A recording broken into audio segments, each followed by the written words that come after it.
Allah Resulü aleyhissalatü vesselam Mekke fethine giderken böyle bir vadiden geçiyor. Bakıyor ki bir köpek yavrulamış. Resulullah aleyhissalatü vesselam. Kedi olduğunu söyleyen de var ama köpek olma rivayeti daha ağırdır. Bakıyor ki bir köpek yavrulamış. Allah Resulü ordunun geçişi sırasında o hayvan rahatsız olmasın diye başına bekçi dikiyor.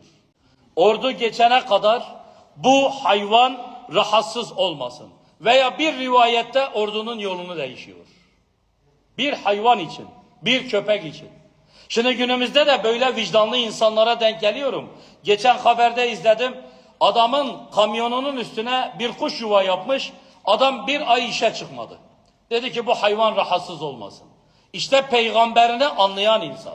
Peygamberi anlayan insan her zaman için vicdanlı olur değerli kardeşlerim benim.